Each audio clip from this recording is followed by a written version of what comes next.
Jail में police की मार पड़ते ही प्रिंसिपल संदीप घोष ने सीबीआई को दिए फोन में रिकॉर्ड की गई असली वीडियो कि ये ऐसे ऐसे खुलासे सुन हिल गई सीबीआई। इस वीडियो में डॉक्टर बिटिया की आखिरी चीखें सुनकर आप भी रोने पर मजबूर हो जाएंगे। दरिंदों ने उस रात डॉक्टर बिटिया के साथ क्या क्या किया था, कितने लोगों ने इस घटना को अंजाम दिया था, उसका पूरा असली वीडियो अब सीबीआई को मिल चुका है। इस वीडियो के मिलने के बाद सीबीआई की तलाश भी लगभग पूरी हो चुकी है। अब बस उनको सजा देनी बाकी है।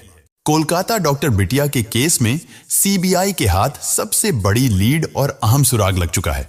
सीबीआई को एक ऐसा वीडियो मिला है जिसकी वह कई दिनों से तलाश कर रही थी। इस वीडियो के मिलने के बाद संदीप घोष ने सीबीआई के सामने रात भर में अपने सभी गुनाहों को कबूल कर लिया और कई बड़े खुलासे भी किए। आपको बता दें कि सीबीआई ने 2 सितंबर को संदीप घोष को गिरफ्तार किया था। इस मामले में एक बड़ी लीड मिलने के बाद संदीप घोष की गिरफ्तारी हुई और पूछताछ के दौरान उसने रोते हुए सारे राज खोल दिए। इतना ही नहीं, संदीप घोष ने अपने फोन में रिकॉर्ड की गई दरिंदगी की पूरी घटना का वीडियो भी सीबीआई को सौंप दिया है, जो अब सबसे अहम सबूत के रूप में सामने आया है। इस वीडियो को देखने के बाद सीबीआई खुद भी हैरान रह गई है।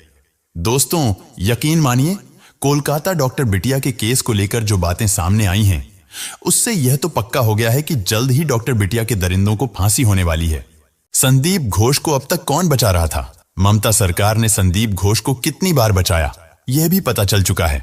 इसका भी खुलासा मैं इसी वीडियो में करने वाला हूं। सब कुछ आपको आगे वीडियो में देखने को मिलेगा। यह सब कुछ जानेंगे विस्तार से। लेकिन वीडियो में आगे बढ़ने से पहले आपसे एक ही रिक्वेस्ट है कि अगर आप भी इस डॉक्टर बिटिया को इंसाफ दिलाना चाहते हैं तो वीडियो को बिना स्किप किए अंत तक जरूर देखें। डॉक्टर बेटी के लिए, उस बेचारी बिटिया के न्याय के लिए कमेंट बॉक्स में justice for Kolkata female doctor जरूर लिख दें। दोस्तों, हम और हमारी पूरी टीम इस डॉक्टर बिटिया को इंसाफ दिलाने की लगातार प्रयास कर रही है। इसीलिए आप हमारा हौसला बढ़ाने के लिए चैनल को सब्सक्राइब कर लीजिएगा। दोस्तों, अब तक इस मामले में संदीप घोष को अकेला सबसे बड़ा जिम्मेदार माना जा रहा था, लेकिन वह अकेला दोषी नहीं है। जिन 7 लोगों से पूछताछ की गई थी और जिनका पॉलीग्राफ टेस्ट किया गया था, उनमें से एक व्यक्ति ने इस मामले में सबसे अहम किरदार के रूप में अपनी पहचान बनाई है। संदीप घोष के एक एक बयान ने पूरे मामले को फिर से उलट पलट कर दिया है। सीबीआई द्वारा अब तक साझा की गई जानकारी संदीप घोष के इस वीडियो और बयान के बाद पूरी तरह गलत साबित हो चुकी है, जिससे सीबीआई एक बार फिर कई बड़े सवालों के घेरे में आ गई है। इस वक्त सीबीआई के पास जो वीडियो है उसे देखकर कोई भी घबरा सकता है, क्योंकि इस वीडियो में जिस तरह से पूरी वारदात को अंजाम दिया गया है और जो चीखें सुनाई देती हैं, उसे शायद ही कोई पूरा देख पाए। हो सकता है कि कई लोग इस वीडियो को पूरा देख भी ना पाएं, क्योंकि इसे देखने के दौरान खुद सीबीआई अधिकारी भी हैरान रह गए थे। सीबीआई के चीफ एडिटर की आंखें भी इस वीडियो को देखकर नम हो गई और उन्होंने यहां तक कह दिया कि इस जघन्य अपराध को अंजाम देने वालों का अंजाम भी ऐसा ही होने वाला है। जब यह वीडियो आपको दिखाया जाएगा तो आप भी शायद देखकर हैरान रह जाएं कि एक इंसान दरिंदगी की हद तक कहां तक जा सकता है, और वह दरिंदगी पर उतर आए तो क्या क्या नहीं कर सकता। जो कुछ इस वीडियो में डॉक्टर बिटिया के साथ हुआ, उसकी हम कल्पना भी नहीं कर सकते। शायद हम उस दर्द का कभी एहसास भी ना कर पाएं, लेकिन इस वीडियो में जो दिखाई देगा उससे आप कुछ हद तक जरूर समझ पाएंगे कि उस रात डॉक्टर बिटिया किस दर्द और तड़प से गुजरी, जो अब इस दुनिया को छोड़कर चली गई है। लेकिन उसने मानवता पर एक बड़ा सवाल खड़ा कर दिया है कि क्या हम वाकई इंसान हैं? अगर इस वीडियो को देखकर भी आपका दिल नहीं पसीजता और आप अभी भी खुद को इस पूरे मामले से अलग मानते हैं, तो यकीन मानिए आप मानवता से बहुत दूर हैं। और अगर आप इस मामले को लेकर अपनी आवाज भी नहीं उठा पा रहे हैं, तो इससे ज्यादा शर्मनाक कुछ नहीं हो सकता। चलिए पहले आपको बताता हूं कि संदीप घोष को अब तक कौन बचा रहा था। उसके बाद इस दरिंदगी का पूरा वीडियो आपको दिखाता हूं। कोलकाता के आरजीकर अस्पताल में लेडी डॉक्टर से दुष्कर्म और हत्या के मामले में कॉलेज के पूर्व प्रिंसिपल संदीप घोष को गिरफ्तार कर लिया गया है। सीबीआई ने 16 दिनों की पूछताछ के बाद संदीप घोष की गिरफ्तारी की है। आपको बता दें कि सीबीआई ने सोमवार को आरजी कर मेडिकल कॉलेज के पूर्व प्रिंसिपल संदीप घोष समेत 4 लोगों को गिरफ्तार कर लिया। संदीप घोष की गिरफ्तारी ऐसे वक्त पर हुई जब आरजी कर हॉस्पिटल में जूनियर डॉक्टर से रेप और मर्डर मामले में भी सीबीआई उन पर शिकंजा कसती जा रही थी। इस मामले में सीबीआई ने संदीप घोष के अलावा 3 और लोगों को गिरफ्तार किया है। गिरफ्तार लोगों में बिप्लब सिन्हा, सुमन हजारा, अफसर अली शामिल हैं। 9 अगस्त को कोलकाता के आरजी कर मेडिकल कॉलेज और हॉस्पिटल में नाइट ड्यूटी पर तैनात जूनियर डॉक्टर के साथ रेप हुआ था। इसके बाद उसकी बेरहमी से हत्या कर दी गई थी। उस समय संदीप घोष संस्थान के प्रभारी थे। हालांकि इस पूरे मामले में भी उनकी भूमिका संदिग्ध मानी जा रही है। संदीप घोष सीबीआई के रडार पर हैं। सीबीआई उनसे लगातार पूछताछ भी कर रही है। इसके अलावा सीबीआई ने संदीप घोष का पॉलीग्राफी टेस्ट भी कराया था। सीबीआई सूत्रों का कहना है कि संदीप घोष पूछताछ के दौरान लगातार अपने बयान बदल रहे हैं और जांच एजेंसी उनके जवाबों से संतुष्ट नहीं है। चलिए अब जानते हैं कि संदीप घोष को बंगाल की ममता सरकार ने कैसे और कब कब बचाने की कोशिशें की। आपको बता दें कि संदीप घोष आरजी कर अस्पताल के प्रिंसिपल थे जब घटना हुई, लेकिन ना तो उन्होंने ट्रेनी डॉक्टर के परिवार को इसकी जानकारी दी और ना ही संदीप घोष ने इस मामले में तेजी दिखाते हुए एफआईआर दर्ज करवाई। संदीप घोष अस्पताल के सबसे बड़े पद पर थे।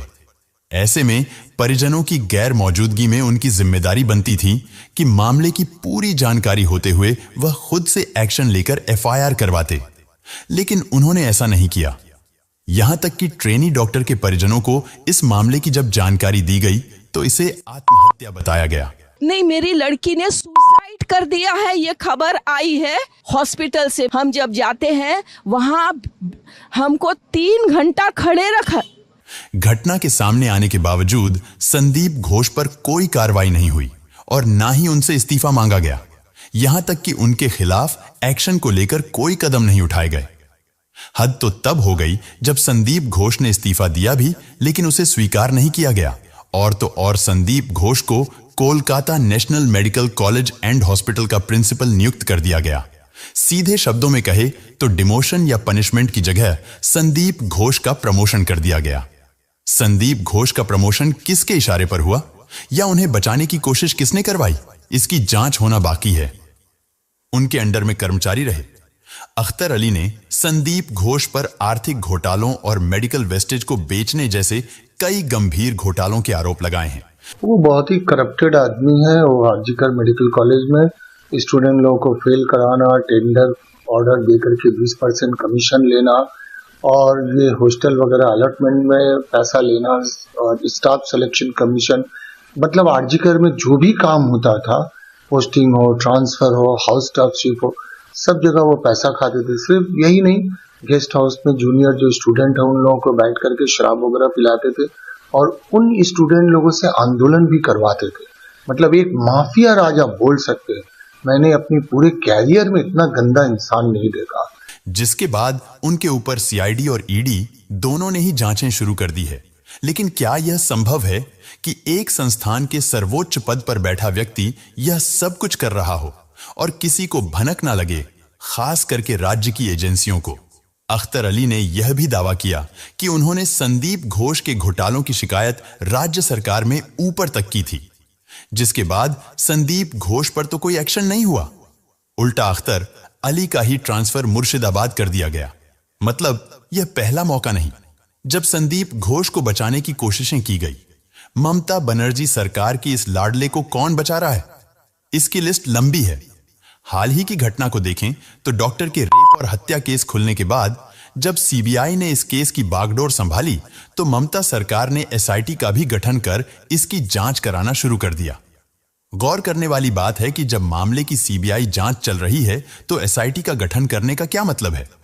कल को अगर दोनों एजेंसियों की जांच अलग अलग दिशा में गई तो टकराव होगा और केस का निर्णय निकालने में जबरन देरी की जा सकती है, जिसका फायदा संदीप घोष को मिल सकता है।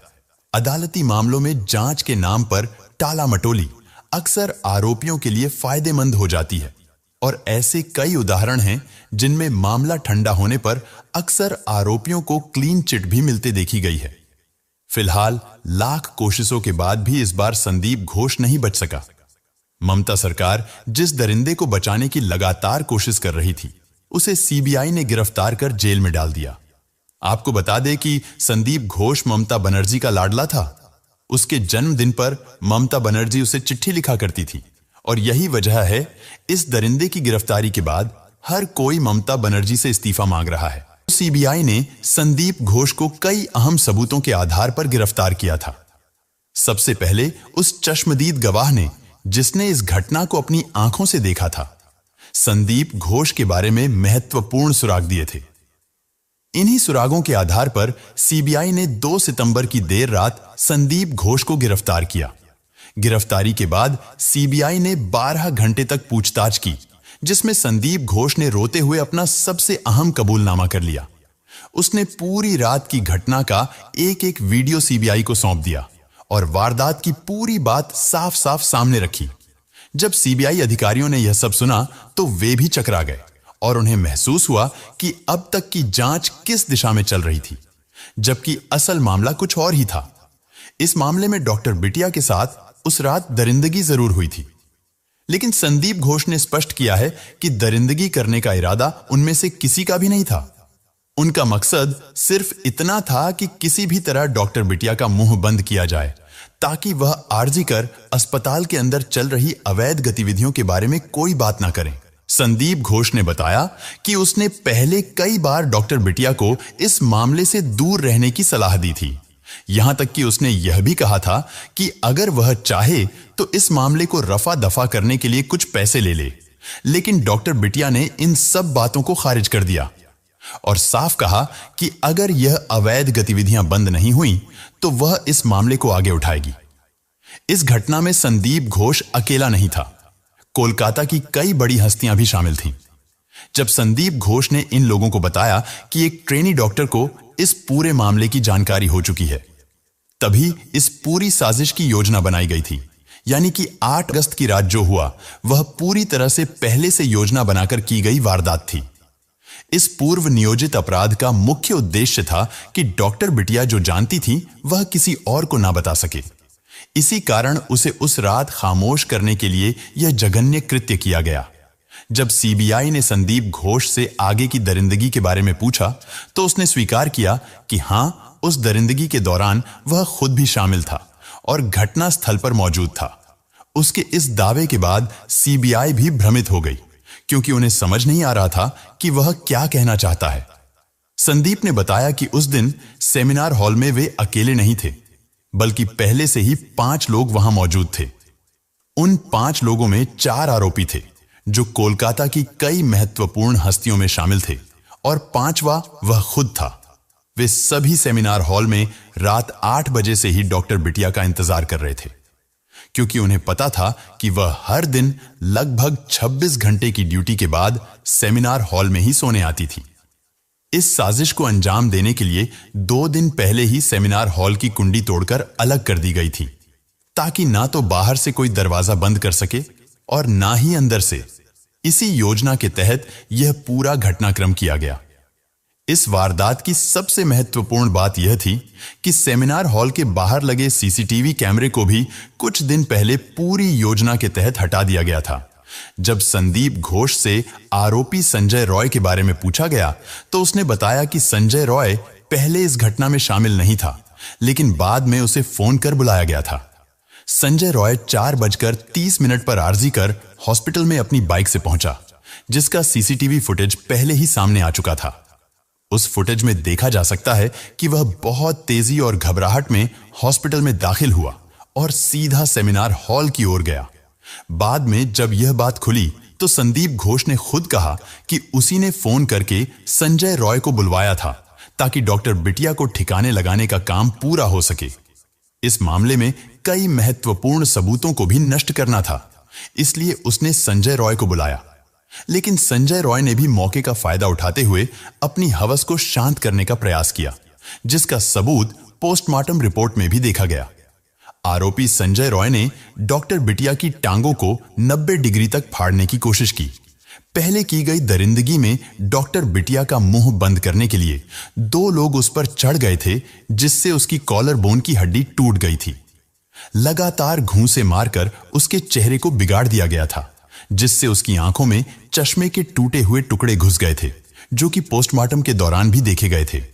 इतना ही नहीं, जब वह भागने की कोशिश कर रही थी तो उसे पकड़कर दीवार से रगड़ा गया और घसीटा गया। यह सब कुछ मिलकर इन आरोपियों ने किया। जब संदीप घोष ने अपने एक एक गुनाह कबूल किए तो खुद सीबीआई भी स्तब्ध रह गई। हालांकि अभी भी सीबीआई ने एक महत्वपूर्ण कड़ी का खुलासा नहीं किया है।